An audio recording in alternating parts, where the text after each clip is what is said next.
Hello दोस्तों, नमस्कार। मैं exam empire M R Tetarwal आपका स्वागत करता हूं हमारे यूट्यूब एग्ज़ाम एम्पायर। आप देख पा रहे हैं दोस्तों, बहुत दिनों से आपको इंतज़ार होगा। सिर्फ पॉलिटी करवा दीजिए, बच्चे कह रहे थे सिर्फ पॉलिटी करवा दीजिए। आपका स्टाइल जो है पढ़ाने का थोड़ा अलग है, हमें याद होता है। और पॉलिटी थोड़ा कभी कभी हमें कॉम्प्लिकेटेड लगती है। तो दोस्तों, हम रिट को मद्देनज़र रखते हुए, और केवल रिट ही नहीं दोस्तों, राजस्थान का कोई भी एग्ज़ाम हो, RAS हो, CT हो, रिट हो, UR हो, सबके लिए बहुत इंपॉर्टेंट है ये टॉपिक। यहाँ से दो या एक तीन क्वेश्चन भी कभी कभी बार बन जाते हैं दोस्तों। और रिट वाले देख के घबरा मत जाना, फैक्ट देख के, आर्टिकल्स देख के। दोस्तों, रिट वालों के लिए मैं स्पेशली बता दूंगा कि ये इंपॉर्टेंट है, इतना तो आपको आना ही चाहिए। बाकी मैं मान के चल रहा हूँ कि RS लेवल की जो बंदे, कल को तुम भी RS की करोगे रिट देने के बाद, तो आपके ये काम में आ जाए वीडियो। तो मैं पूरा एकदम पूरा लेके आया हूँ, पूरे फैक्चुअल। हालांकि रिट में पूरा काम का नहीं है, लेकिन फिर भी मेरा धर्म बनता था लाऊं, ताकि कुछ बच्चे से नहीं कहे, ऐसा ना कहे इस मास्टर को कुछ आता नहीं है ना। इसलिए मुझे लाना पड़ा है पूरा। लेकिन मैं फिर कह रहा हूँ, रिट के लिए मैं बता दूंगा पर्टिकुलर कि ये बहुत ज़्यादा इंपॉर्टेंट है। देखिएगा दोस्तों, राज्यपाल जो है राज्यपाल का पद आप सबको पता है। राज्यपाल का पद जब दोस्तों, जब हमारे कॉन्स्टिट्यूशन में लाया गया, तो बहुत इस पे बहस हुई दोस्तों, बहुत माथापच्ची हुई कि एक ऐसा पद, ऑलरेडी मुख्यमंत्री जो इलेक्टेड है, जो चुन के आता है, वो राज्य का प्रमुख है, तो फिर राष्ट्रपति क्यों, वो राज्यपाल क्यों? बहुत बहस हुई। इसीलिए कहा जाता है कि राष्ट्र जो राज्यपाल होता है वो एक रबर स्टाम्प की भांति है, ये एक मोहरा है, ये केंद्र सरकार का एजेंट है। दोस्तों, कई तरह की बातें उठी दोस्तों, तो इसमें आज असलियत देखते हैं कि हम है क्या दोस्तों, और क्यों इसका इलेक्शन जो है, इलेक्शन नहीं किया जाता, क्योंकि वो तो मुख्यमंत्री हो जाता है, तो दो दो बार इलेक्शन क्यों? ऐसे ही राष्ट्रपति का मामला उठा, तो कई सारे मामले पेचीदा थे। लेकिन जो काम की बात है दोस्तों, वो एक UPSC मेंस के हिसाब से, हालांकि मैं थोड़ा थोड़ा यहाँ पे आपको RS वाला टच दूंगा मेंस के हिसाब से, लेकिन फिर भी वो कहते हैं ना, अगर पूरा पढ़ लिया तो फिर, लेकिन फिर कह रहा हूँ रिट वालों के लिए पूरा पढ़ने की बजाय बहुत ज़्यादा छोड़ना जरूरी है। 40 दिन बचे हैं, तो मैं आपको बता दूंगा, ठीक है। तो राज्यपाल है दोस्तों, देख लीजिएगा। भाग 6 बहुत इंपॉर्टेंट है। भाग 6 में दोस्तों आप सबको पता है, 3 में फंडामेंटल राइट्स है, 4 में नीति निर्देशक तत्व है, 5 में केंद्र सरकार है, तो 6 में क्या आ जाएगी? राज्य सरकार। तो राज्य सरकार के अंतर्गत आता है राज्यपाल, मुख्यमंत्री और विधानमंडल दोस्तों, जो कार्यपालिका है ना। इसके बाद आती है अनुच्छेद दोस्तों, किस किस अनुच्छेद में है ये? 153 से 167 इस अनुच्छेद में है। और कहाँ से लिया गया दोस्तों? कनाडा से। कनाडा जो है दोस्तों, वहां से लिया गया। और कनाडा में भी दोस्तों बहुत सारे प्रांत है। अब आप देखिए राज्यपाल क्यों जरूरी था। आप ये मान के चलिएगा, जैसे कि अभी हमारी जम्मू कश्मीर में सरकार नहीं है, किसकी? केंद्र में जिसकी सरकार है BJP की, उसकी नहीं है। पश्चिम बंगाल में सरकार नहीं है। अब पश्चिम बंगाल वाले और जम्मू कश्मीर वाले अगर चाहें, अगर राज्यपाल नहीं होता तो वो अपनी मनमर्जी करते। हो सकता है वो अलग देश बनाने की डिमांड करते, पाकिस्तान में मिलने की डिमांड करते। तो राज्यपाल की नियुक्ति से उन पर कंट्रोल करने की कोशिश की जाती है दोस्तों, क्योंकि कई सारे ऐसे संवैधानिक प्रावधान है जिसमें राज्यपाल की मर्जी के बिना पत्ता भी नहीं हिलता। इसलिए बहुत जरूरी हो जाता है दोस्तों। अगर एक एक लैंग्वेज में क्या दोस्तों, के मुंशी ने कहा था कि जो राज्यपाल का पद है, वो जो कोऑपरेटिव फेडरलिज्म है दोस्तों, संघवाद है, उसको मजबूत करता है। ये केंद्र सरकार और राज्य सरकार के बीच की एक मजबूत कड़ी है, जो दोनों को जोड़ता है और राष्ट्र की एकता और अखंडता को मजबूत करता है। ऐसा पद है राज्यपाल का दोस्तों। तो इसको सिर्फ रबर स्टाम्प सील लगाने वाला मत समझिएगा। तो देखिए दोस्तों, कनाडा से लिया गया है, बहुत इंपॉर्टेंट है दोस्तों ये। अब आता है आर्टिकल 53, प्रत्येक राज्य का एक राज्यपाल होगा। 153 में लिखा लगा है, इंपॉर्टेंट है दोस्तों, राज्यपाल का पद किसमें है? रिट वाले ध्यान दें, 3 स्टार। राज्यपाल का पद किसमें? तो प्रत्येक राज्य का राज्यपाल एक होना चाहिए। अब बात आती है का एक राज्यपाल जो है, जैसे राजस्थान का राज्यपाल है, वो 1 या 2 या 3 राज्यों का राज्यपाल हो सकता है, बिल्कुल हो सकता है। मान लीजिए हमारे बगल में गुजरात है, और गुजरात वाले राज्यपाल टपक गए, मान लीजिएगा, भगवान ना करे ऐसा हो, लेकिन टपक गए, तो फिर क्या होगा? केंद्र सरकार कहेगी हमारे पास अभी ऐसा कोई जुगाड़ नहीं है जिसको हम राज्यपाल बना दें, तो फिर राजस्थान वाले को कह देगी तुम अतिरिक्त प्रभार संभालो। तो ऐसा हो सकता है कि एक ही राज्यपाल 2 या 2 से ज्यादा का हो, लेकिन एक राज्य का एक ही राज्यपाल होगा। तो राज्यपाल कैसे बनते हैं दोस्तों? एक सच्चाई बताऊं आपको, जो भी नेता बूढ़ा हो गया है, जिस भी पार्टी का है, मतलब जिसकी केंद्र में सरकार, उस पार्टी का नेता बूढ़ा हो गया है, तो कहता है यार अब हमसे नहीं होता रैली में जाके भाषण देना, एक दूसरे को गाली बकना, हमसे ना हो पाएगा, अब हमें रिटायरमेंट दे दो, एक अच्छा सा पोस्ट दे दो ताकि हमारा हम थरमा सके। तो वैसा ही कुछ राष्ट्रपति का पद है। तो जो देखना कभी भी जो राज्यपाल होते हैं ना, वो बूढ़े बूढ़े होते हैं, रिटायरमेंट का टाइम होता है उनका, तो मस्त मजे कर रहे होते हैं ना। तो प्रत्येक राज्य का एक राज्यपाल होगा और एक ही आदमी 2 या 2 से अधिक राज्यों का राज्यपाल भी हो सकता है। और जो सेवा शर्तें होगी, जो सैलरी होगी दोस्तों, वो फिर 2 राज्यों का मिला के, ऐसा नहीं कि डबल हो जाएगी, वो फिर तय किया जाएगा राज्य के संचित निधि के हिसाब से, राष्ट्रपति तय करेगा ना, ठीक है। तो कार्यपालक शक्ति 154 में इसकी कार्यपालक शक्ति आ जाएगी। 155 में नियुक्ति आ जाएगी। 53 में पद है, कंफ्यूज ना होना, और 55 में नियुक्ति है। और नियुक्ति कौन करेगा दोस्तों? राष्ट्रपति करेगा, राष्ट्रपति। और राष्ट्रपति किसके आधार पर करेगा? अरे पैसा मोदी जी कहेंगे मेरा आदमी इसको बना दो। अब इसका मतलब ये नहीं है कि कंगना रनौत जाके कह देगी कि भाई मुझे भी बना दो, मैंने कहा था कि 2014 में देश आजाद हुआ था और मोदी जी ही राष्ट्रपिता है तो मुझे बना दो। नहीं, थोड़ा उसका वजन होना चाहिए आदमी में ना, वजन होना चाहिए। तो उसको जिसकी सिफारिश करेगा, मोदी जी जिसकी सिफारिश करेंगे उसी को राज्यपाल बना के मुर्मू जी कह देगी तू जा राज्यपाल बन के आराम से मजे करो। तो राष्ट्रपति, और 5 वर्ष के लिए दोस्तों, 5 वर्ष के, ठीक है, ये जरूरी है 5 वर्ष। अब 5 वर्ष राष्ट्रपति नियुक्ति कर रहा है, इसका मतलब कहीं कहीं ये लिखा मिलता है कि क्या है राष्ट्रपति के प्रसाद पर्यंत पद पर रहता है? बिल्कुल हाँ, राष्ट्रपति जब चाहे तब वापस बुला सकता है। मोदी जी को लगे, हालांकि फिर भी राष्ट्रपति खुद से कुछ नहीं करता है, मोदी जी कह रहे हैं उसको कान में, कान का मतलब जो भी लिख के देते हैं ना लेटर। तो अगर मोदी जी को लग गया कि ये आदमी जो मेघालय का राज्यपाल है, कौन है वो, मलिक है ना, सत्यपाल मलिक, वो थोड़ा ठीक नहीं बोल रहा है, तो बुला लो उसको वापस, हो जाता है भाई। 5 वर्ष फिक्स टेन्योर नहीं, ऐसा नहीं है कि सरकारी दामाद बन गए तो अब हमको कोई नहीं हटा सकता, भाई फिक्स नहीं है। सबसे बड़ी खामी तो इस पद की यही है कि ये फिक्स नहीं है, इसलिए राज्यपाल निष्पक्ष नहीं रह पाते, क्योंकि उनको हमेशा डर रहता है कि अपना पद नहीं चला जाए तो केंद्र सरकार की दिखाते हैं उसकी बचाते, है ना। तो ऐसा होता है दोस्तों, इसलिए तो महाराष्ट्र में आपने देखा होगा रात को 3-4 बजे शपथ दिलाई जाएगी थी रात में ना, तो ऐसा होता है दोस्तों। तो राष्ट्रपति 5 वर्ष के लिए और राष्ट्रपति के प्रसाद पर्यंत पद पर रहता है दोस्तों ये राज्यपाल 5 वर्ष के लिए, ठीक है दोस्तों। और इसके बाद आता है कार्यकाल। तो कार्यकाल 5 वर्ष का हो गया, 156 में कार्यकाल आता है दोस्तों, है। योग्यता, अब इसमें योग्यता क्या होना चाहिए? तो भाई कम से कम उसको भारत का नागरिक तो होना चाहिए, है ना। तो भारत का नागरिक होना चाहिए, भारत का नागरिक। और क्या होना चाहिए भाई साहब? एक शर्त और है, उसको 35 वर्ष होना चाहिए। तुम में से कई लोग हो गए होंगे, तुम भारत के नागरिक हो भाई, अगर तुम्हारी मोदी जी से पटती है अच्छी खासी तो तुम राज्यपाल बन सकते, ठीक है।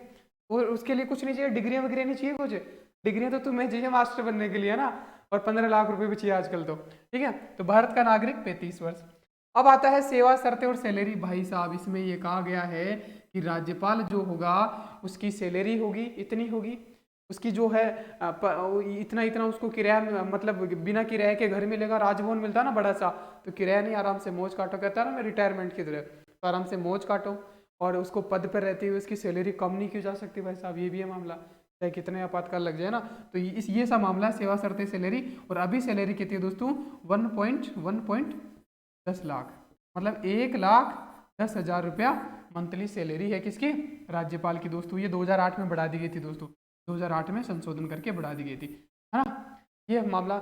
अब शपथ भाई साहब, शपथ कौन दिलाएगा? सबसे इंपॉर्टेंट है, शपथ कौन दिलाएगा? 150, ये इंपॉर्टेंट है, रिट वालों छप सकता है, तो मैं जिसके गोला कर रहा हूँ वो इंपॉर्टेंट है। 155, 153, 159। तो शपथ कौन दिलाता है भाई साहब? शपथ दिलाता है जिस भी राज्यपाल का, वो जिस भी राज्य का बनने जा रहा है, वो राज्यपाल जिस भी राज्य में जा रहा है वहां का हाई कोर्ट का मुख्य न्यायाधीश। अब बच्चे कहेंगे सर मुख्य न्यायाधीश को उस टाइम मेडिकल था, बीमार था, वो नहीं था, तो भाई साहब मुख्य न्यायाधीश कह देगा कि मेरी तरफ से यह आदमी शपथ दिलाएगा, कोई अन्य न्यायाधीश शपथ दिलाएगा तो भाई साहब वो दिलाएगा। अगर मुख्य न्यायाधीश नहीं है तो उसके नीचे जो भी वो कहेगा वो न्यायाधीश शपथ दिला देगा भाई, लेकिन वही दिलाएगा, ऐसे नहीं कि मुख्यमंत्री लेके खड़े होकर पर्चा की आ जाओ मैं ये कर दूंगा ना। तो ये शपथ है, तो कौन दिलाएगा दोस्तों? हाई कोर्ट का हाई कोर्ट न्यायाधीश, ठीक है, ये ध्यान रखना।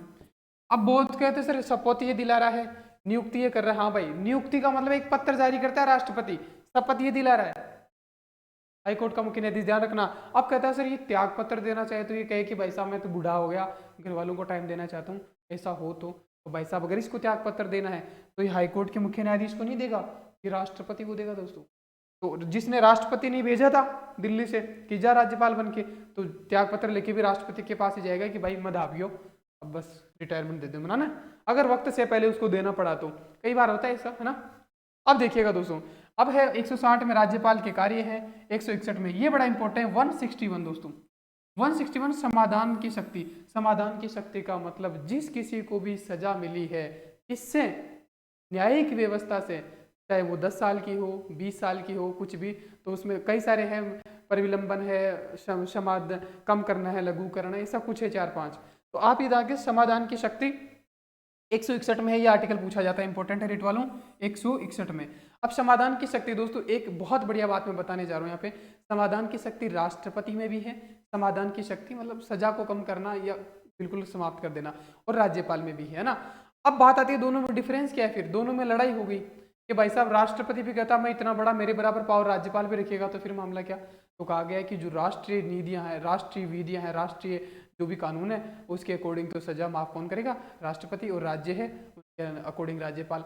अब बात आएगी कि जो मृत्युदंड होता है उसको माफ कौन कर सकता है, तो यार राष्ट्रपति ने कहा यार मैं एक ही हूँ पूरे हिंदुस्तान का, ये मृत्युदंड वाला मामला तो मुझे दे दो, इतना सा वीटो तो दे दो यार मुझे। तो जो मृत्युदंड की सजा ना दोस्तों, वो राज्यपाल माफ नहीं कर सकता, याद रखना, मृत्युदंड की सजा राज्यपाल माफ नहीं कर सकता, केवल उसको डिले कर सकता है, एक बार कह सकता है न्यायिक व्यवस्था को एक बार पुनर्विचार कर लो, बेचारे को फांसी पे मत लटकाओ, इतना कह सकता है राज्यपाल। लेकिन राष्ट्रपति चाहे, तो आप सोच रहे हो ना अभी राजीव गांधी के हत्यारों की सजा माफ हुई है ना, तो राष्ट्रपति चाहे तो मृत्युदंड को भी माफ कर सकता है, राष्ट्रपति चाहता तो निर्भया के अपराधियों को फांसी पे लटकाने के बजाय माफ कर देता, लेकिन वो सेंसिटिव मामला था। हालांकि निर्भया के अपराधी भी गए थे राष्ट्रपति के पास के माफी दे दो, लेकिन राष्ट्रपति ने कहा ना ना भाई साहब तुमने तो आग लगाई, सरकार बदली तुम्हारी वजह से, है ना। तो ऐसा होता है दोस्तों, ठीक है। तो याद रखना, राष्ट्रपति मृत्युदंड को माफ कर सकता है लेकिन राज्यपाल नहीं कर सकता, बाकी सारे काम कर सकता है। एक और है जो सैनिक न्यायालय ना दोस्तों, सैनिक न्यायालयों की सजा भी राष्ट्रपति माफ कर सकता है, राज्यपाल नहीं कर सकता। अब भाई साहब राज्यपाल को आ गया गुस्सा कि यार तुम इतनी पावर दे रहे हो राष्ट्रपति को, मुझे भी कुछ स्पेशल दो ना यार पावर। तो इससे कहा गया है कि ऐसा कर, तू जो विधेयक होता है ना वो तू राष्ट्रपति के लिए आरक्षित रखने का पावर ले ले थोड़ा सा। तो ऐसा होता है दोस्तों, मैं आगे बताऊंगा आगे, है ना। अब समझ गए होंगे मैं क्या कहना चाह रहा हूँ, आगे और बता दूंगा। 162 शक्ति की सीमा, मतलब जो भी शक्ति है उसकी एक सीमा होती है। 163 ये देखिएगा दोस्तों, 163 मंत्री परिषद का राज्यपाल को सलाह। एक राज्य में विधानमंडल में जो सरकार बनेगी उसका एक मुख्यमंत्री होगा और एक मंत्री परिषद होगा, उस मंत्री परिषद है ना, ये मंत्री परिषद राज्यपाल को सलाह देगी। इसी के आधार पर काम करता है दोस्तों। जैसे 74 है, आर्टिकल 74 जो है उसमें केंद्र वाला आ जाता है, और 163 में अगर दोनों को साथ पढ़ाना होता ना दोस्तों मैं याद करवा देता, लेकिन दुर्भाग्य तुम्हारा इंडिया लेवल का है नहीं तुम्हारे, तो ये पढ़ाना पड़ रहा है। तो 163 मंत्री परिषद दोस्तों राज्यपाल को सलाह देने के लिए, जैसे मुख्यमंत्री गहलोत साहब हैं और उसके कुछ मंत्री है चलते ना आजकल, खाचरियावास, टोडासरा वडासरा पता नहीं क्या क्या, तो उनकी बात की गई कि ये आदमी सलाह देंगे राज्यपाल को। राज्यपाल खुद से कुछ नहीं करता है कहने को, और कर भी बहुत कुछ सकता है भाई, ऐसा मामला है ना इसको, इसलिए बच्चे कंफ्यूज होते हैं ना। देखिएगा दोस्तों, ये सलाह देने के लिए होता है। अगला देखिएगा कार्यकारी शक्तियां। भाई साहब मैं फिर बता रहा हूं, अब ये पूछा जाता है यूपीएससी में, ये कौन सी कार्यकारी शक्ति है। देखो आगे न्यायिक आएगी, ये विधायी आ गई, ये न्यायिक आएगी, ऐसा पूछा जाता है पर्टिकुलर 4-4 ऑप्शन देके। तो इसको समझ, जो डीप में पढ़े हैं वो तो समझ जाएंगे, लेकिन रेट वालों को उतना समझने की जरूरत नहीं, ठीक है। तो कार्यकारी शक्तियां दोस्तों देखिएगा, मुख्यमंत्री मंत्री की नियुक्ति करता, आप सबको पता है। विधानमंडल में जिस भी पार्टी को बहुमत है तो मुख्यमंत्री नियुक्त करेगा, कौन, राज्यपाल ही तो करता है, राज्यपाल शपथ दिलाता है मुख्यमंत्री को। तो देखिएगा ये 164 में दोस्तों, ठीक है। 164 में क्या है, मुख्यमंत्री और मंत्रियों की नियुक्ति। 165 में क्या करता है, राज्य महाधिवक्ता की नियुक्ति। ये कहेंगे सर ये शब्द क्या आ गया, ये वाला क्या आ गई, महाधिवक्ता। तो भाई साहब ऐसे समझिए, जो राज्य महाधिवक्ता होता है वो राज्य सरकार का कोर्ट कचहरी में वकील होता है। राज्य सरकार की कोई भी लड़ाई लड़नी हो तो यह आदमी खड़ा होता है सरकार की तरफ से। सरकार वकील करने नहीं जाती कि जाओ भाई कोर्ट कचहरी के चक्कर काटो, कोई वकील पकड़ के लाओ, ये देंगे। परमानेंट वकील होता है एक, और वो वकील कौन उसकी नियुक्ति कौन करता है, उस वकील की मुख्यमंत्री साहब कहेंगे फोन करके या पत्र निकाल के राज्यपाल से कि इस आदमी को तुम महाधिवक्ता नियुक्त कर दो। तो सिफारिश तो मुख्यमंत्री साहब की होती है, लेकिन नियुक्ति कौन करता है, राष्ट्रपति। तो 165 इंपॉर्टेंट है दोस्तों, 165 में राज्य महाधिवक्ता की नियुक्ति। अब इसको कितनी सैलरी मिलेगी, कितना टेन्योर होगा, ये सब किस पे दोस्तों, ये राज्यपाल पे।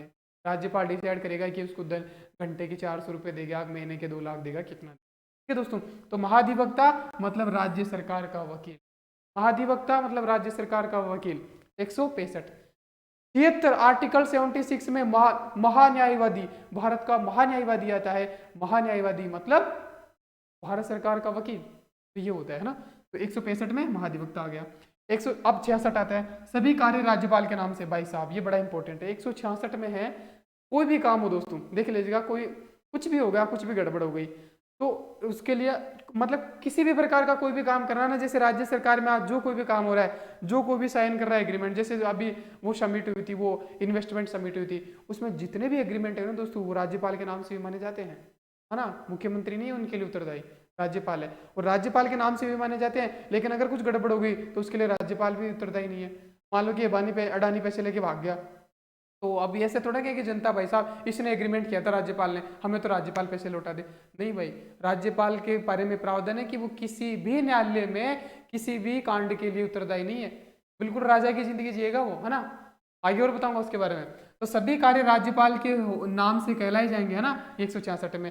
अब है 167 में दोस्तों मुख्यमंत्री का दायित्व। अब बात आती है मुख्यमंत्री का दायित्व, 167 में ये बात है, और उधर आर्टिकल 78 में ये बात है कि मुख्यमंत्री का कर्तव्य होगा राष्ट्रपति को, प्रधानमंत्री का कर्तव्य होगा राष्ट्रपति को बातें बताई। 167 में है मुख्यमंत्री का यह कर्तव्य होगा कि वो समय समय पर राजभवन जाए, कलराज मिश्र साहब से मिले कि भाई साहब हम ये काम कर रहे हैं, इधर इधर ये उद्घाटन करके आया, 4 सड़कें तोड़ के आया, 5 बना के आया, इधर ये वैक्सीन लगवा रहा हूँ, इधर इसको बांट रहा हूँ, ऐसी ऐसी छोटी छोटी बातें करे, चरण स्पर्श करके आए, ताकि राज्यपाल का आशीर्वाद बना रहे। हालांकि असली पावर किस में होती है दोस्तों, मुख्यमंत्री में होती है, लेकिन फिर भी संवैधानिक प्रमुख कौन होता है, राज्यपाल होता है। तो और मुख्यमंत्री का दायित्व है कि संवैधानिक प्रमुख को जाके समय समय पर अपनी बात बताए कि हम ये कर रहे हैं, ये तुम्हारा कर्तव्य है ना। तो इसमें मुख्यमंत्री का कर्तव्य बनता है कि वो समय समय पर राजभवन जाए और सारी बातें बताए। अब आता है दोस्तों सबसे इंपॉर्टेंट जिसके लिए इसको लागू किया गया था, हाँ 356 राष्ट्रपति शासन। दोस्तों बहुत इंपॉर्टेंट है। अगर राज्यपाल को यह लग जाए कि विधानमंडल में किसी पार्टी को बहुमत नहीं मिला है, टटपंजी सरकार बनी है, एकदम बिखरने वाली सरकार बनी है और लूट मचा रखी है, किसी भी प्रकार की कोई भी ऐसा लगे कि सही से सरकार नहीं चला पा रही है, तो राज्यपाल तुरंत राष्ट्रपति को कह देगा कि भाई साहब यहाँ स्थिति लोगों से ही जो नेता नांगड़ा है ना, इनसे स्थिति संभल रही है, मेरे अंडर कर दो। तो राष्ट्रपति शासन जो लगता है उसे राज्यपाल शासन भी कहते हैं, और सारी शक्तियां राज्यपाल के अंदर आ जाती है। ये बहुत इंपॉर्टेंट होता है, ये हमेशा विवादित रहा है दोस्तों, और राजस्थान में 4 बार लग चुका है। आगे बताऊंगा मैं कब कब लगा दोस्तों, किस किस की सरकार में लगा, असलियत में क्वेश्चन वही पूछे जाते हैं। धीरे धीरे हम उधर ही चल रहे हैं दोस्तों, है ना। तो राष्ट्रपति शासन 356 सबको आता है। अब आता है दोस्तों कार्यकारी शक्तियों में कि 243 आई, ये पंचायती राज 73वां संविधान संशोधन में लागू हुआ। आई का मतलब इन्वेस्टमेंट या इनकम, इनकम मतलब पैसा, पैसा मतलब वित्त आयोग का काम, तो वित्त आयोग की रिपोर्ट को कहेगा, वित्त आयोग के अध्यक्ष की नियुक्ति करेगा ना, ये सारा काम। 243 के मतलब ओके हम इलेक्शन करवाते हैं, मैंने याद कराया ना, ओके इलेक्शन करवाते हैं, के ओके इलेक्शन करवाते हैं, तो चुनाव आयोग, तो चुनाव आयोग की नियुक्ति करेगा ही, है ना। और उसकी रिपोर्ट समय समय पर विधानमंडल में रखने को बोलेगा कि भाई तुमने कहाँ कहाँ चुनाव करवाए, उपचुनाव करवाए, उसकी रिपोर्ट विधानमंडल में रखो, विधानसभा में रखो, मतलब है ना, ये बात है। अब 316 मतलब आरपीएससी भाई साहब, आरपीएससी, ये आरपीएससी के अध्यक्ष जो है सदस्यों की नियुक्ति करता है। कौन, राज्यपाल करता है भाई साहब। ये चौधरी साहब, ये जो सारे हैं ना अभी सदस्य बने हैं, जो 15-15 लाख रुपए 10-10 लाख रुपए में व्यापार चल रहा है, वो इधर से ही जाते हैं, राज्यपाल ही भेजता है उनको। प्रदेश का दुर्भाग्य है ना। अब ये भाई हो गया, मुझसे नहीं होगा ये, है ना। अब कुलाधिपति भाई साहब, कुलाधिपति कौन है, कुलाधिपति मतलब राजस्थान में जितनी भी राजस्थान यूनिवर्सिटीज है, राज्य की यूनिवर्सिटीज दोस्तों, केंद्रीय नहीं, सेंटर यूनिवर्सिटी मत समझ लेना, बच्चे यही कंफ्यूज हो जाते हैं। क्वेश्चन यही बनता है कि जो राज्यपाल होता है वो कुलाधिपति होता है किस किस का, प्राइवेट यूनिवर्सिटी का, राज्य यूनिवर्सिटी का, केंद्रीय यूनिवर्सिटी का। तो भाई केंद्रीय का नहीं होगा, प्राइवेट का नहीं होगा, जो राज्य सरकार की यूनिवर्सिटीज है, जैसे आरयू है, राजस्थान यूनिवर्सिटी है, जैसे जय नारायण व्यास विश्वविद्यालय जोधपुर वाला है तो उनका ही होगा। जैसे सेंट्रल यूनिवर्सिटी बांदर सिंदरी अजमेर किशनगढ़ में है, उसका नहीं होगा दोस्तों। तो कुलाधिपति होगा राज्य यूनिवर्सिटीज का, और उनके कुलपति जो है उनकी नियुक्ति कौन करेगा, राज्यपाल करेगा। पूछा जाता है इसमें भी क्वेश्चन, है ना। तो समझ रही हो कि मैं बातें बातें में बता रहा हूँ, मेरा पढ़ाने का तरीका ये है, मैं बातें ज्यादा करता हूँ, इन पे फैक्ट पे कम जाता हूँ, वरना लैंग्वेज है ना दोस्तों बहुत कॉम्प्लिकेटेड है, पॉलिटिक्स है ना। लेकिन मैं आसान भाषा में समझा रहा हूँ। केंद्रीय यूनिवर्सिटी का नहीं होगा, प्राइवेट का नहीं होगा, सिर्फ राज्य यूनिवर्सिटी जो होगी उनका कुलाधिपति कहलाएगा, और उनके कुलपतियों की नियुक्ति राज्यपाल करेगा दोस्तों, ठीक है। अगला देखिएगा विधायी, ये है विधायी दोस्तों, ना विधायी, है ना, विधायी शक्ति। अब विधायी शक्ति में कौन कौन सी आ जाती है, ये नहीं भी पल्ले पड़े, कार्यकारी विधायी न्यायिक शक्तियां तो भी कोई बात नहीं है ना। हालांकि विधायी शक्तियां जो विधानमंडल से संबंधित है, न्यायिक शक्तियां जो न्यायपालिका से संबंधित है, और कार्यकारी शक्तियां जो कार्यपालिका से संबंधित है ना। और यही लोकतंत्र के 3 पार्ट है। और चौथा स्तंभ जो है मीडिया होता है, लोकतंत्र का चौथा स्तंभ कहते हैं। हालांकि मीडिया टिका हुआ आजकल आप सबको पता है, वरना पेपर आउट की खबरें इतनी छापते हैं भाई, इतनी मेन पृष्ठ से तो गायब ही हो गया। और अभी कोरोना के 4 केस आ जाओ, मेन पृष्ठ भरा हुआ आएगा इनका, अरे भाई कोरोना ज्यादा जरूरी हो गया बच्चों के सपनों के मर जाने से, हद है यार तुम्हारी, है ना। अब आती है 141 दोस्तों विधायी विधान परिषद दोस्तों, 1/6 विधान परिषद। अब कहोगे ये विधानसभा तो सुना था, परिषद कहाँ पे आ गया भाई। विधान परिषद जो है ये राज्य सरकार प्रस्ताव पारित करता है, फिर संसद बनाती है। राजस्थान में ये है नहीं तो आपको पढ़ना नहीं पड़ेगा, इतना जान लीजिएगा। विधान परिषद की कम से कम सदस्य संख्या विधानमंडल की सदस्य संख्या के 1/3 होना चाहिए। अगर राजस्थान में कभी विधान परिषद बना तो कम से कम मतलब मैक्सिमम 66 सीटें तो होगी दोस्तों, 66 सीटें होगी ना, अधिक से अधिक 1/3 होगी तो 66 सीटें होती है। लेकिन अब बात करें अगर विधान परिषद, तो ये हमारे यहाँ लागू ही नहीं होता, तो 1/6 सदस्य, ये सदस्यों की नियुक्ति राज्यपाल करता है दोस्तों। ये 1/6 मतलब टोटल के 1/6 सदस्यों की नियुक्ति जो कला से संबंधित हो, खेल से संबंधित हो, कलाकार हो, ऐसे लोगों की नियुक्ति राज्यपाल करता है। कहने को वो कलाकार होते हैं तो उसके अपने होते हैं। अब होता है 174 विधानसभा, जो भी काम कर रहा है दोस्तों, कर राज्यपाल रहा है, इसके पीछे मंशा मुख्यमंत्री की होती है ना।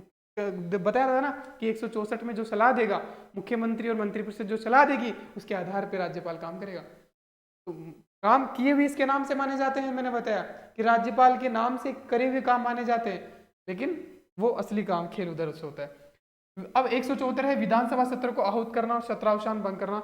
174 में दोस्तों विधानसभा सत्र, अब विधानसभा सत्र को बुलाना, उसको खत्म करना, और जब ऐसा लगे कि यहाँ पे किसी को बहुमत नहीं है, दोबारा इलेक्शन करवाने चाहिए, होता है ना मिड टर्म इलेक्शन होते हैं, तो ऐसी स्थिति भी उत्पन्न हो जाए तो उसको भंग कर देने का काम किसका है, राज्यपाल का है दोस्तों।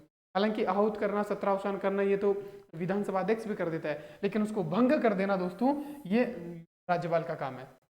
175 संसद को संदेश देने का अधिकार। अब 175 आर्टिकल है ना, सदन को मतलब विधानसभा को संदेश देना, मतलब अभी जैसे पेपर आउट हो गया, अब बच्चे बिलक रहे, रो रहे हैं, मुख्यमंत्री सुन नहीं रहा है, राज्यपाल थोड़ा ठीक ठाक है तो कहेगा यार ये मामला सेंसिटिव है, बच्चों की सुनो, तो राज्य विधानसभा को निर्देश दे देगा कि कुछ ऐसा कानून बनाओ, हालांकि बनाया हुआ है, सुधार करने की जरूरत है। तो राज्यपाल साहब को भी क्या पड़ी है, बुढ़ापे में उनको तो अपना रिटायरमेंट देखना ना, तो ऐसा है कि ऐसा अगर कोई संदेश देना चाहे तो दे सकते हैं ना, ऐसा मामला थोड़ा प्रावधान किया है।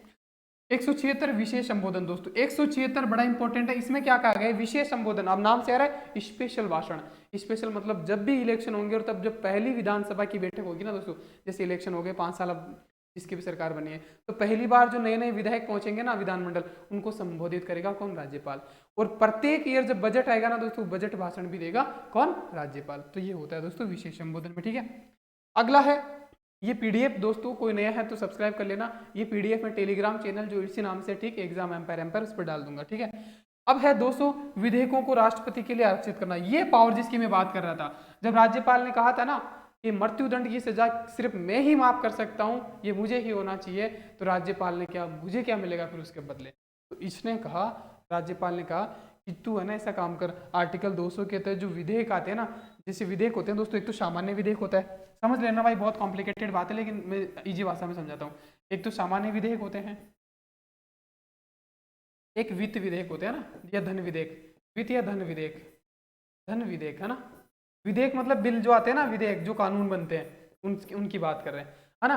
अब होता है दोस्तों राष्ट्रपति, राष्ट्रपति और राज्यपाल, इनकी शक्तियों की बात करते हैं दोस्तों, समझ लेना बहुत इंपॉर्टेंट है। तो दोस्तों देखिएगा, सामान्य विधेयक पर राष्ट्रपति दोस्तों उसको स्वीकृति दे भी सकता है, उसको रोक भी सकता है, और उसको पुनर्विचार के लिए लौटा भी सकता है। लेकिन अगर पुनर्विचार के लिए लौटा दिया और संसद ने उसको वापस वैसे ही भेज दिया या सुधार करके भेज दिया, तो राष्ट्रपति को वापस से स्वीकृति देनी पड़ेगी, ठीक है।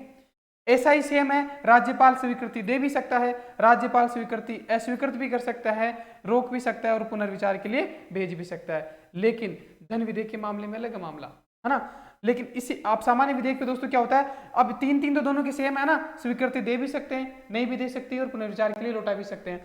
अब राज्यपाल के साथ एक स्पेशल पावर यही है दोस्तों, ये वाली, ये चौथी पावर जो है कि मैं वो पुनर्विचार के लिए भी नहीं लौटाएगा, वो राष्ट्रपति के लिए आरक्षित कर लेगा, कहेगा मुख्यमंत्री साहब को कि भाई ये बिल तो आपका गड़बड़ लग रहा है, मैं इसको राष्ट्रपति से चेक करवाऊंगा भाई साहब, है ना, हेडमास्टर साहब चेक है ना, राष्ट्रपति के पास भेजूंगा। तो ये चौथा प्रावधान जो है, ये स्पेशल पावर सिर्फ राज्यपाल को, राष्ट्रपति को तो इसलिए नहीं है ना क्योंकि राष्ट्रपति से ऊपर को है ही नहीं, तो इसने कहा कि भाई साहब एक बार चेक करवा लो। हालांकि ऐसी व्यवस्था धन विधेयक में नहीं है। धन विधेयक में तो दोस्तों, धन विधेयक जो होता है दोस्तों पेशों का मामला होता है, और उसको तो मतलब राष्ट्रपति और राज्यपाल की पूर्व सहमति से ही पेश किया जाता है। पूर्व सहमति मतलब भाई साहब मतलब पहले पूछा जाता है कि हम धन विधेयक ला रहे हैं, धन मतलब पैसों का मामला, एक मामला कोरोना है, कोरोना में नए नए पैसे सर्जित करने कई सारे ज़्यादा खर्चा हुआ, तो ऐसा कुछ विधेयक आया, जैसे आधार कार्ड हुआ, आधार को धन विधेयक के रूप में केंद्र सरकार ने पास किया, वो बड़ा मुद्दा बना था ना। तो धन विधेयक था, तो धन विधेयक को दोस्तों स्वीकृति दे भी सकते हैं, लेकिन अस्वीकृत नहीं कर सकते दोस्तों, और ना ही पुनर्विचार के लिए लौटा सकते, फिर रोक के रख सकते हैं कुछ दिन, है ना, रोक के रख सकते हैं, लेकिन पुनर्विचार ऐसा नहीं कहेगा राज्यपाल या राष्ट्रपति कि इस पे पुनर्विचार करो। नहीं भाई, पुनर्विचार क्या करे, तुम्हारे कहने पे हम लेके आए, है ना। तो पेशु का मामला, धन विधेयक, तो ये बात है। इसमें दोस्तों सामान्य विधेयकों को आरक्षित रख सकता है 200 में, और अध्यादेश जारी करने की सुनी। ये अध्यादेश वर्ड कहाँ से आ गया हुआ है, अध्यादेश को बोलते हैं ऑर्डिनेंस, ऑर्डिनेंस अध्यादेश मानते हैं। अब ये इसको समझिएगा दोस्तों, 213 में दोस्तों अध्यादेश जो होता है, जैसे कि विधानसभा का सत्र नहीं है ना, तो विधानसभा का सत्र नहीं है तो कानून तो विधानसभा में बनते हैं। अब सत्र है ही नहीं, छुट्टियों पे है विधायक, है ना, तो क्या करेगा, मुख्यमंत्री साहब राज्यपाल से कहेंगे कि ये हमारी कैबिनेट ने एक बिल बनाया, पास करो अध्यादेश के रूप में। जरूरी क्यों हो गया है कि बच्चों के पेपर आउट हो रहे हैं और इनको फांसी पे लटकाने का प्रावधान कर, राज्यपाल कहेंगे यार रुक जाओ थोड़े दिन, वो कहें नहीं रुक नहीं सकते, हमारी सरकार जा सकती है, इतना बड़ा मुद्दा है तो हम तो इस पर फांसी लटकाने का प्रावधान करेंगे। समझना भाई। अब भाई साहब विधानसभा सत्र में नहीं, तो उस बिल को पास करवा के फांसी का प्रावधान करने के लिए दोस्तों जो होता है उसे अध्यादेश कहते हैं। उसकी वही पावर होती है जो विधानसभा में बिल बनते हैं, जो अधिनियम बनते हैं, वही पावर होती है सेम, लेकिन इसकी एक एक्सपायरी डेट होती है, वो तो अनलिमिटेड होता है, इसकी एक्सपायरी डेट होती है सिर्फ 6 महीने दोस्तों। 6 महीने में आप नया सत्र जो जारी कराओ वो प्लस 6 सप्ताह दोस्तों, 6 सप्ताह 6 महीने प्लस 6 सप्ताह, मतलब कितने हो गए, 7.5 महीने, 7.5 महीने। ये होती है ऑर्डिनेंस की जीवन लाइफ दोस्तों, ये पूछा जाता है यूपीएससी में भी। 7.5 महीने अधिकतम एक अध्यादेश काम करता है, उसके बाद इसको रिन्यू करना पड़ता है, या तो दोबारा पास करवाओ, उसे पास कराओ, है ना, ये होता है, मतलब विधानसभा से पास कराओ उसको, तब वो बिल बन जाएगा ना। और उससे पहले भी अगर विधानसभा 7.5 महीने से पहले भी अगर विधानसभा कहेगी ये पास कर दे कि ये गलत है, चलो हम नया बनाएंगे, तो ये बिल्कुल निरस्त हो जाएगा। और किसी भी टाइम अध्यादेश को राज्यपाल वापस भी ले सकता है। एक एक बात इंपॉर्टेंट है दोस्तों, समझ लेना। तुम्हारा जो पेपर आउट है उस पर कानून बनाया जाएगा। मान लीजिएगा अभी संसद सत्र नहीं चल रहा है, विधानसभा सत्र नहीं चल रहा है, कानून बनाया जाएगा, तो वो कानून कैसे बनेगा जब विधानसभा है ही नहीं, तो अध्यादेश के रूप में लाया जाएगा, फांसी का प्रावधान किया जाएगा, मान लीजिएगा। और फांसी का प्रावधान 6 महीने तक तो रहेगा, और उसके आगे 6 सप्ताह तक, 7.5 महीने तक, उसके बाद उसको विधानसभा से पारित करवाना पड़ेगा। और ये 6 महीने क्यों दोस्तों, ये हमारे संविधान में लिखा है कि साल में कम से कम 2 सत्र तो संसद या विधानमंडल के होने चाहिए, और उनमें 6 महीने से ज्यादा का गैप नहीं होना चाहिए। 6 महीने भाई ये लिखा गया है, इतना नहीं पूछता है तुम्हें, लेकिन मैं बातें बता रहा हूँ ताकि किसी को ये ना लगे कि इस मास्टर को कुछ आता नहीं है दोस्तों, है ना, तो इसलिए बता रहा हूँ, क्योंकि आजकल जो दिखता है वही बिकता है। अब देखो न्यायिक शक्तियां, मैंने बताया 161 समाधान की शक्ति, क्योंकि राज्यपाल राष्ट्रपति दोनों को है, और राष्ट्रपति को मृत्युदंड की है, लेकिन राज्यपाल को मृत्युदंड की नहीं है। 217 दोस्तों हाई कोर्ट के न्यायाधीश के संबंध में सलाह। हाई कोर्ट का जो न्यायाधीश है ना, उसकी नियुक्ति के लिए राष्ट्रपति जो है राज्यपाल से सलाह लेगा, ये बात की गई है। उसके बाद 233 जिला न्यायाधीशों की नियुक्ति, जो जिला न्यायाधीश है उनकी नियुक्ति करने की बात की गई है। और 234 में न्यायिक सेवा के लिए नियुक्ति, जो सेशन कोर्ट है, छोटे जो कोर्ट है दोस्तों, वो मुंसिफ न्यायालय, उनमें जो न्यायाधीशों की नियुक्ति है वो 234 में। इतनी सी बात की गई है। आगे देखिएगा, ये पीडीएफ में टेलीग्राम चैनल पे शेयर कर दूंगा। अब दोस्तों ये आता है 202 के बजट को प्रस्तुत किया जाए। बजट प्रस्तुत करने के लिए दोस्तों ये कह सकता है कौन, राज्यपाल।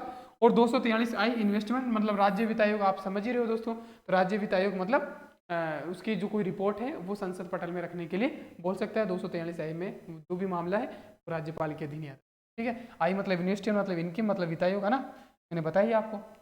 आगे क्या है, आगे देखो विशेषाधिकार। भाई साहब ये बड़ा इंपॉर्टेंट है।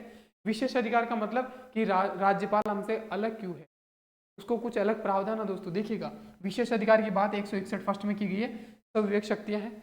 विशेषाधिकार देखो 361 में दोस्तों, विशेषाधिकार 361 में किया गया है, किसी भी काम के लिए न्यायालय में उत्तरदायी नहीं। मैंने स्टार्टिंग में बताया था ना, कोई भी काम हो गया, बिगड़ गया, सुधर गया, कुछ भी हो जाए, कुछ नहीं हो सकता, बस उसके लिए राज्यपाल दोषी नहीं है, उसको आप सजा नहीं दे सकते, कछु भी हो जाए। चाहे मान लो उसने कोई पुल बनवा दिया, उसका उद्घाटन करके आ गया, हालांकि उद्घाटन मुख्यमंत्री साहब करके आते हैं, पुल बनवा दिया, उस पर 500 लोग मर गए, भाई दोषी राज्यपाल नहीं है, मुख्यमंत्री तो मर गए, है ना।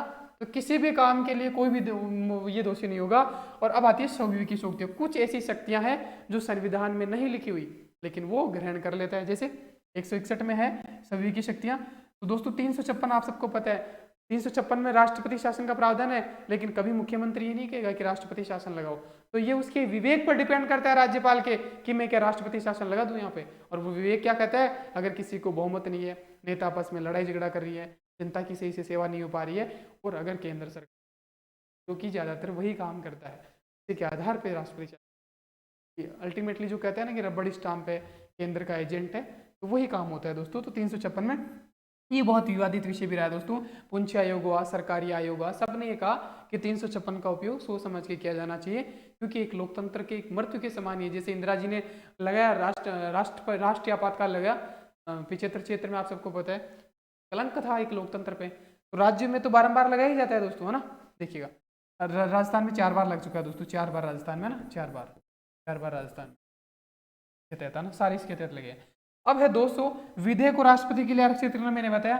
तो विधेयक को राष्ट्रपति के लिए आरक्षित कब रखना है, ये राज्य मुख्यमंत्री सलाह नहीं देगा, ये अपने विवेक से डिसाइड करेगा। वो अगर उसके दिमाग में आ गया कि यार ये आदमी 200 नई रोडवेज बसें लेना चाह रहे हैं, लेकिन इससे मेरी पार्टी को घाटा हो सकता है और कुछ उसको कुछ रोड़ा अटकाना है राज्यपाल को, तो बिल्कुल कह देगा नहीं भाई मैं राष्ट्रपति के लिए आरक्षित कर, मैं नहीं कराने दूंगा। ऐसा कुछ हुआ ना, एग्जाम्पल की तरफ समझा रहा हूँ। सीएम से सूचना मांगना, और 167 में मैंने बताया कि सीएम से किसी भी तरह की सूचना मांग सकता है। अब ये भी सभी विवेक पे आधार पे, वो कह देगा भाई साहब कोरोना में कितने लोगों को तुमने क्या क्या बांटे बताओ, कितनों को स्कूटी बांटी, तो देनी पड़ेगी। तो सभी विवेक पे डिपेंड करता है ना। अगला देखिएगा और कुछ है ना दोस्तों, जैसे कुछ है ना, कुछ शक्तियां जो मिल जाती है वो हालातों से मिल जाती है। जैसे किसको मुख्यमंत्री बनाएगा, मान लो किसी विधानसभा में किसी भी नेता को बहुमत नहीं मिला है, जैसे पायलट साहब भी लड़ रहे हैं, गहलोत साहब लड़ रहे हैं, और एक नेता और उठ गया, जोशी उठ गया, टोडासरा उठ गया, बोलते हैं मैं मुख्यमंत्री। तो तब क्या होगा दोस्तों, तब राज्यपाल पे डिपेंड करेगा, राज्यपाल जिसको चाहेगा मुख्यमंत्री बनाएगा। तो ऐसे कुछ चीजें है ना डिफेक्टो, मतलब एक मतलब हालातों से मिल जाती है दोस्तों ऐसे राज्यपाल को शक्तियां, और इसीलिए बनाया गया दोस्तों राज्यपाल का पद, कि कहीं भी संवैधानिक तंत्र हमारा विफल ना हो जाए। जब नेता सही से काम नहीं करे तो राज्यपाल सारी संभाल ले, है ना। अब देखो राजस्थान में राष्ट्रपति शासन, यहाँ से बारंबार क्वेश्चन पूछे जाते हैं दोस्तों, ये बहुत इंपॉर्टेंट है, इसकी रिजल्ट ले लेना, और मैं पीडीएफ फिर से आपके शेयर कर दूंगा दोस्तों। देखिएगा पहला लगा, और मैं बता रहा हूँ बहुत सारे इसमें दोस्तों, पहला लगा 1967 में, उसके 10 साल बाद दूसरा लगा 77 में, उसके भी 13 साल बाद लगा 80 में तीसरा, और उसके 12 साल बाद लगा 92 में दूसरा। अब पूछा क्या जाता है, देखिएगा पहले आपातकाल सबसे लंबा दोस्तों, ये सबसे छोटा, पहला आपातकाल मतलब सबसे छोटा काल है ना, पहला है ना, तो पहले का दोस्तों सबसे छोटा याद करवा रहा हूं दोस्तों, देख लेना, यहां से क्वेश्चन पूछा जाता है। छोटा का मतलब समझ रहे हो ना कि ये कम दिनों के लिए, और लास्ट वाला चौथा सबसे ज्यादा दिनों के लिए दोस्तों, ये पूछा जाता है सबसे ज्यादा दिनों के लिए। तो इसमें कुछ है ही नहीं, केवल देखना था आपको प्रेम भरी निगाहों से। पहला है सबसे कम उम्र का कच्चा, लास्ट वाला सबसे ज्यादा उम्र तक लगा, सबसे ज्यादा सबसे लंबा, है ना, कैसे भी समझ लो। तो पहला सबसे कम, लास्ट वाला सबसे ज्यादा लंबा, ये दोनों क्वेश्चन बार बार पूछे जाते हैं। अगला क्वेश्चन क्या है कि पहला जो था उसके समय दोस्तों कौन था मुख्यमंत्री, तो कोई नहीं था, यहाँ तो स्पष्ट बहुमत मिला ही नहीं था किसी को, मोहनलाल सुखाड़िया सरकार रिपीट हुई नहीं थी यहाँ पे, है ना, तो ये था। अब पूछा जाता है कि दूसरे के टाइम मुख्यमंत्री कौन था, तो भाई साहब विधानसभा में बहुमत सिद्ध न होने के कारण हरिदेव जोशी दोस्तों सरकार को बर्खास्त कर दिया गया। तो ये पूछा जाता है कि जब राजस्थान में दूसरी बार राज्य आपातकाल लगा, राष्ट्रपति आपातकाल लगा, राष्ट्रपति शासन लगा, राज्यपाल शासन भी कहते हैं उसको, तब मुख्यमंत्री कौन था, हरिदेव जोशी। तीसरी बार लगा जब कौन था, भैरों सिंह शेखावत। चौथी बार लगा तब कौन था, भैरों सिंह शेखावत। अरे याद कैसे करना है, हरि पहले में तो कोई था नहीं, दूसरे में हरि था, और तीसरे और चौथे में भैरों सिंह। ये क्वेश्चन छपता है दोस्तों, छपता है सीधा हूबहू, जैसे आर्टिकल मैंने बताया वैसे ही ये क्वेश्चन, इसमें से हर बार एक क्वेश्चन आता है यहाँ से। ये मान लीजिएगा ये आपको 2-3 नंबर दिलाएगा ये पेज, है ना। और ये दोस्तों राज्यपाल शंपूर्णानंद है, विजय त्यागी और रघुकुल है और चेन्ना रेड्डी है दोस्तों। तो ये चेन्ना रेड्डी वाला ज्यादा पूछा जाता है चौथे नंबर का, कि राज्यपाल कौन था। तो ये मुख्यमंत्री इधर है, ये राज्यपाल है, सबसे छोटा सबसे लंबा, ये 5-6 क्वेश्चन बनते हैं। ये आपको दिलो दिमाग में उतर जानी चाहिए। ये स्क्रीनशॉट ले लो और पीडीएफ दोस्तों मैं शेयर कर दूंगा टेलीग्राम चैनल पे।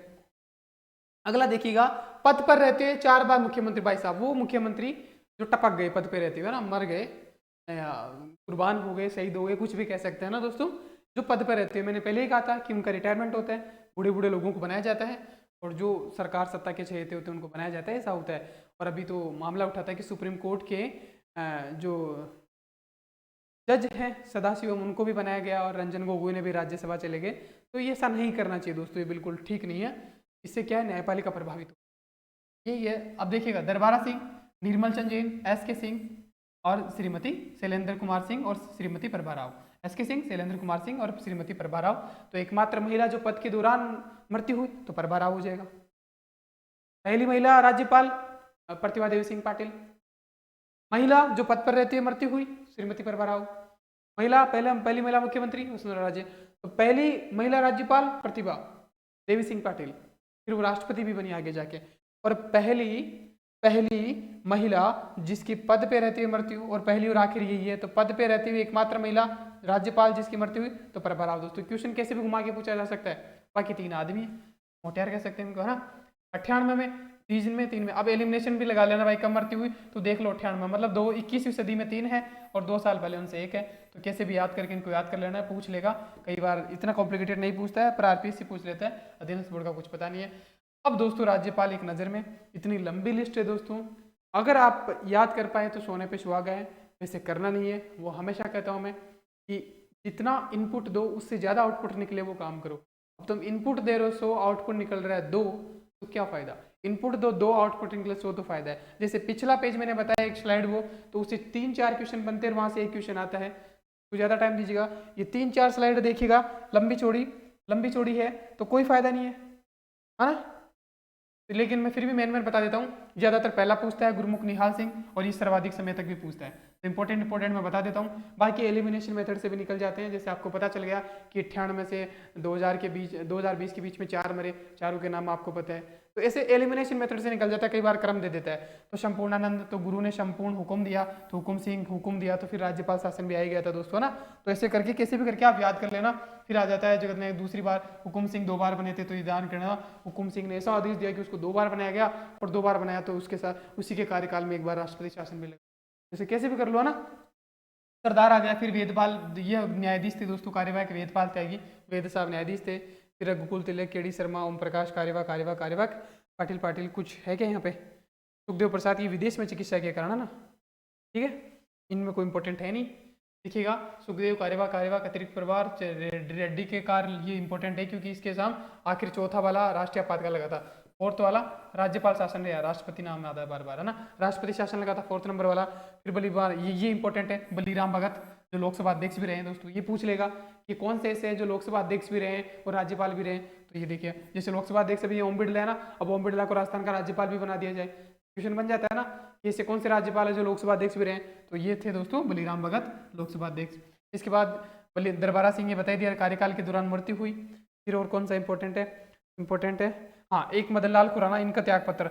ये एक मतलब भाई मदन लाल नाम से लग रहा है ना, गरीब आदमी थे बेचारे, इनको तो भगा दिया गया, त्याग पत्र दिला दिया गया है ना, कहा कि भाई तू तो इस्तीफा दे दे। तो मदन पाल गरीब सा आदमी है, नाम से भी गरीब लग रहा है ना भाई, कोई दिल पे मत लेना, पर नाम गरीब लग रहा है ना, तो याद करवा रहा हूँ यार, दिल पे मत लेना, याद रहे कैसे भी करके, है ना। तो मदन पाल को त्याग पत्र देना पड़ा दोस्तों, ठीक है। सारे याद नहीं करने भाई ना, कुछ ही है, और कर भी नहीं पाओगे, सारों के चक्कर में जो याद होंगे वो भी निकल जाएंगे। श्रीमती प्रतिभा देवी सिंह पाटिल, देखो पहली महिला राज्यपाल आ गया, और त्याग पत्र इनसे भी दिलाया गया दोस्तों, त्याग पत्र दिलाया गया इनसे भी, है ना। देखिएगा ये 2007 में की सरकार बदल गई थी। और डॉक्टर KR की द्वितीय अतिरिक्त प्रभार हरियाणा, शैलेंद्र कुमार सिंह कार्यकाल, SK कुमार सिंह जो बताया हमने कार्यकाल के दौरान निधन हुआ इनका, और फिर प्रभार कार्यकाल के दौरान निधन। फिर शिवराज पाटिल अतिरिक्त प्रभार पंजाब के राज्यपाल, मार्गरेट अलवा उत्तराखंड की पूर्व राज्यपाल। देखो कार्यवाहक अतिरिक्त प्रभार मिल रहा है ना, मैंने कहा एक ही राज्यपाल 2 से अधिक राज्यों का रह सकता है ना। इसके बाद दोस्तों ये कल्याण सिंह जिनका निधन हुआ लास्ट ईयर है ना, हिमाचल प्रदेश का अतिरिक्त प्रभार इनके पास भी था। और कलराज मिश्र साहब चल रहे हैं कब से, 9/9/2019 से, ये तारीख याद कर लेना दोस्तों, 9 सितंबर 2019 से ये कंटिन्यू है अभी तक। तो 23 चल रही है, देख लीजिएगा, 5 साल तो पूरी कर सकते हैं, क्योंकि अभी ये अच्छे खाटे अट्टे कट्टे दिखते भी है ना। तो ये था दोस्तों मामला पूरा, उम्मीद है आपको राज्यपाल एक और दोस्तों खबर क्या मैं कहूँ, अगर संचित निधि, ये भूल गया था मैं, संचित निधि एक होता है, संचित निधि एक होता है आकस्मिकता निधि, संचित निधि और आकस्मिकता निधि, ये 2 निधियां होती है। और इनको निधियां मत समझो, इनको समझो कि ये एक बॉक्स होता है, एक वो अटैची होती है, एक अलमीरा है, एक वो कह सकते हैं क्या, खजाना है,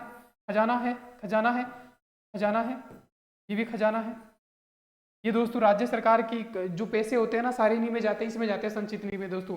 और इन दोनों की चाबी दोस्तों किसके पास होती है? चाबी, चाबी समझ रहे हो ना कि बिना उसकी परमिशन के पैसे नहीं निकाले जा सकते। तो चाबी किसके पास होती है? राज्यपाल के पास सारे पैसे। दोस्तों मुख्यमंत्री के पास कुछ नहीं होता, लल्लन टोपाल है वो, है ना। तो दोस्तों अब बात जो मुद्दे की बात है, संचित निधि से कोई भी, भाई लिख लेना, देखा ना, सारा तो मैं लिख नहीं सकता।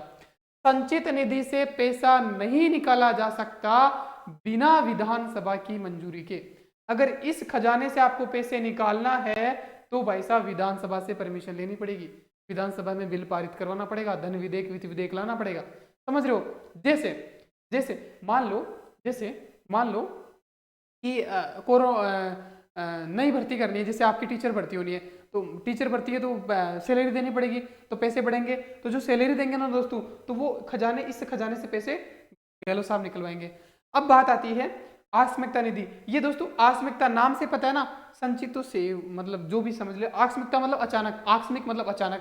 तो अचानक कोई खर्चा आ जाता है तो इससे पैसे निकलवाए जाते हैं। इसकी चाबी राज्यपाल के पास होती है, मुख्यमंत्री साहब जाएंगे, फिर यहाँ नहीं जाएंगे क्योंकि मान लो 17 में ही नहीं है, विधानसभा है ही नहीं, तो फिर पैसे का जुगाड़ कहाँ से करेंगे? तो यहाँ जाएंगे आकस्मिकता निधि में। जैसे मान लो कि 2000 रोड जैसे चलानी है, या कुछ भी हो गया, कहीं पे आग लग गई, मान लो पूरा तहस नहस हो गया पूरा एरिया, वहाँ पे अचानक से पैसों की जरूरत पड़ गई, कुछ भी हो गया, इमरजेंसी काम कुछ भी पड़ गया, तो गहलोत साहब भागे भागे जाएंगे किसके पास? कलराज मिश्र साहब के साथ। भाई साहब पैसा दे दो। कलराज मिश्र साहब कहेंगे ये आकस्मिकता निधि, इसमें से पैसे तो ले जाओ आप, लेकिन जैसे ही तुम्हारा विधानसभा का सत्र चालू हो तो वहां से बिल पास करवा के वापस इसमें डालना, क्योंकि तुम तो 2 महीने बाद हो रहा जो भागे भागे मेरा एक खजाना खाली हो जाएगा, तो मैं कहाँ से दूंगा? तो भाई इसको वापस भरपाई करनी पड़ती है यहाँ से निकाल के। लेकिन अगर इमरजेंसी आ गई तो आकस्मिकता निधि से पैसे निकाले जाते हैं, और ये कौन देगा? राज्यपाल के अंडर में होता है दोस्तों ये चाबी, है ना। तो आकस्मिकता निधि से पैसे कैसे इमरजेंसी में निकले जाते हैं, लेकिन उनकी भरपाई करनी पड़ती है संचित निधि से, वापस विधानसभा जाके बिल पास करवा के फिर इसमें डाल दिए जाते हैं। तो ये मामला है, दोनों की चाबी इसके पास। मुख्य क्वेश्चन ये है कि संचित निधि से पैसे कैसे निकाले जाते हैं? बिना विधानमंडल की अनुमति के, विधानसभा की अनुमति के इससे पैसे नहीं निकाले जा सकते दोस्तों, याद रखिएगा, है ना। तो संचित निधि से विधानसभा की सहमति से ही पैसे निकाले जाते हैं, और आकस्मिकता निधि इमरजेंसी में काम आता है। दोनों की चाबी राज्यपाल के पास होती है, और इसकी वापस भरपाई करनी होती है जब सत्र वापस चल जाए, तो इधर से बिल पास करवा के। समझ रहे हो ना बैंक वाला सिस्टम? जैसे आपके पास पैसे 10,000 रुपये आप एक्स्ट्रा जोन में रखते हो, मतलब बफर स्टॉक रखते हो ना, कि कभी इमरजेंसी में काम लेंगे। और जैसे कि कोई इमरजेंसी आई ना, आपने 2000 निकाल लिए, अब वापस आपके जब पैसे आएंगे ना आपके पास, तो वापस 10,000 कर दोगे उसको कि यार फिर इमरजेंसी में काम आएंगे। तो वही सिस्टम यहाँ पे, तो ये वाला वो होता है बफर, एक जो इमरजेंसी में काम है आपातकाल में, ये होता है। जैसे मम्मियों के पास होते हैं पैसे ना, दे देती है इमरजेंसी में, और फिर वापस अपना रिजर्व भर लेती है जब पैसे होते हैं ना, मम्मियाँ यही काम करती है ना, ठीक है। तो ये इसको समझ लीजिएगा, ये राज्यपाल दादी होता है पूरा खजाने का ना, ठीक है। तो ये था मोटा मोटी बात राज्यपाल। अब कोई क्वेश्चन अछूता नहीं रहता है। रात 8 बजे आज मिलने वाले हैं सारे क्वेश्चंस लेके, कैसे कैसे क्वेश्चंस आज रखे हैं, यूपीएससी, आरपीएससी, यूपीएससी और अधीनस्थ बोर्ड क्या पूछ रहा है, सारे क्वेश्चंस करवाऊंगा, बार बार रिपीटेड क्वेश्चन। तो 8 बजे लाइव जुड़ना मत भूलना दोस्तों, ठीक है। कोई नया है तो सब्सक्राइब कर लेना, और इसकी पीडीएफ मैं टेलीग्राम चैनल पर डाल दूंगा, एग्जाम एम्पायर ज्वाइन कर लेना, ठीक इसी नाम से, जिससे यूट्यूब चैनल है उसी से टेलीग्राम चैनल भी दोस्तों, तो प्लीज़ ज्वाइन कर लीजिएगा दोस्तों, ठीक है। और मेरी क्लास को 2x में करके देखने की गुस्ताखी मत करना भाई, नहीं देख पाओगे ना, ये इनबिल्ड है, डिफ़ॉल्ट ऐसी सेटिंग है मेरी, 2x में कोई देख नहीं पाता है ना, मैं खुद भी नहीं देख पाता, समझ नहीं आता ऐसा करता है ना। तो ये मामला है। बाकी दोस्तों लाइक शेयर और सब्सक्राइब कर देना।